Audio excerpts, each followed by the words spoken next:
qaum 'ad, seperti yang disebutkan di dalam kitab suci Al-Qur'an, wa ila 'adin akhahum huda. Dan Allah Subhanahu mengutus ke kaum 'Ad siapa? Dari antara saudara mereka yaitu Sayyidina Hud alaihi salam. Akan tetapi kaum 'Ad ini orangnya sangat membangkang atas ajarannya Sayyidina Hud alaihi salam hingga diturunkan azab sama Allah Subhanahu tabaraka wa taala. Yang menziarahi Sayyidina Hud alaihi salam bukan dari kalangan kita saja, bahkan dari para anbiya yang lalu seperti Sayyidina Sulaiman datang ke sini menziarahi Sayyidina Hud. Sayyidina Dzulqarnain datang ke sini untuk menziarahi Sayyidina Hud alaihi salam, hingga datang ahlu bait Rasulullah sallallahu alaihi wasallam, mereka yang menjadi pemimpin membawa ziarah para jamaah datang ke sini.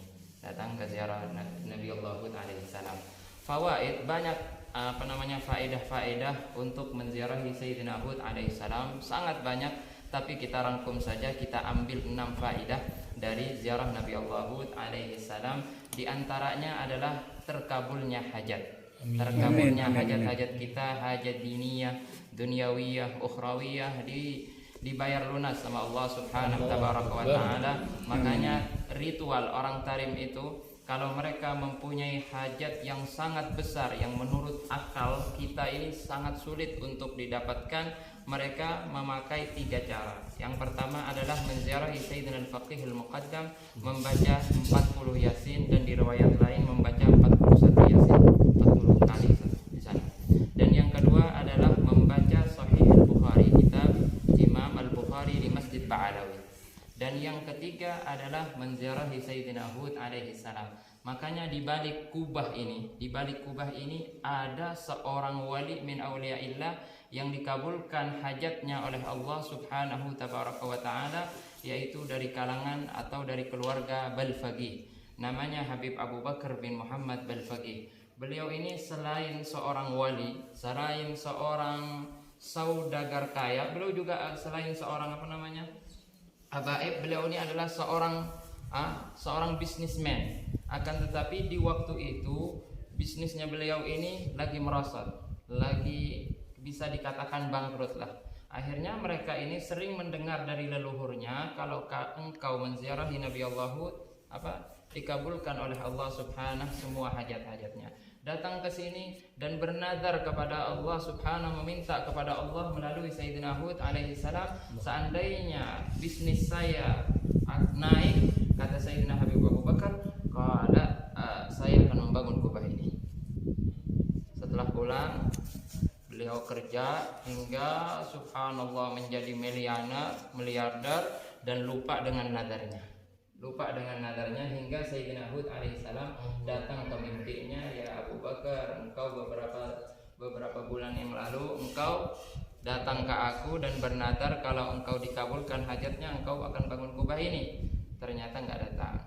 Ya udah, setelah bangun Sayyidina Habib Abu Bakar langsung datang ke sini membawa 2 pekerja yang paling hebat dan membangun ini. Kata Habib Alwi kemarin yang di Maulid itu, ada seorang salafi, orang Wahabi gitu, ingin menghancurkan kubah ini nggak bisa, saking kuatnya kubah ini. Nah, itu faedah yang pertama. Faedah yang kedua adalah terampunkannya dosa-dosa kita. Amin. Dosa-dosa kita dengan menziarahi Sayyidina Hud alaihissalam diampuni. Makanya kata Sayyidi Al-Habib Aidrus bin Umar Al-Habsyi pernah mengatakan, man zara Hud walau lil fudul ghafarallahu dzunuba. Siapa yang menziarahi Sayyidina Hud alaihissalam walaupun hanya pengen tahu, walaupun hanya kepo, walaupun cuman foto-foto. Kita datang ke sini bukan foto-foto, kita datang ke sini membawa hajat kita, ingin dosa-dosa kita dihapuskan oleh Allah Subhanahu. Kata Sayyidina Habib Aidrus, ghafarallahu dzunuba. Allah akan ampuni dosa-dosanya, segala dosa-dosanya, walaupun hanya pengen tahu. Apalagi yang mempunyai niat yang besar, apalagi yang mempunyai hajat yang besar, pasti dikabulkan oleh Allah Subhanahu wa taala. Makanya Sayyidina Abdurrahman As-Saggaf Faqih Muqaddam yang kedua pernah suatu saat ketika membawa orang yang ziarah ke sini, melihat Sayyidina Hud alaihissalam secara terjaga. Secara terjaga, akan tetapi wajahnya itu nggak seperti biasanya. wajahnya itu biasanya itu bersinar putih, akan tetapi di waktu itu Hud alaihissalam meminta izin kepada Nabi Muhammad sallallahu alaihi wasallam untuk memberi syafaah kepada ahli Hadramut yang ada di sini. Itu faedah yang ketiga. Faedah yang keempat adalah kehidupan yang cerah selama 1 tahun penuh. Makanya kata Habib Alwi bin Syihab, siapa yang membaca maulid di Nabi Allah Hud alaihi salam, setiap per tahunnya itu kehidupannya itu akan jadi cerah. Alhamdulillah kemarin kita dipimpin oleh Habib Alwi ya, Habib Alwi Al-Faqih, Munsif Al-Faqih, kita membaca maulid di sini cukup untuk laki-laki. Faedah yang kelima adalah pelantikan wali min auliyaillah itu di sini. Ma'uqidatu Sayyidi Al-Hamid Habib Hamid Umar Hamid, beliau pernah mengatakan siapa yang menziarahi Hud, yang mempunyai antusias tinggi menziarahi Hud, berarti dia orang yang ahli surga. Dan yang orang yang tidak mempunyai antusias yang tinggi, malas untuk menziarahi Hud, berarti itu orang yang ahli neraka.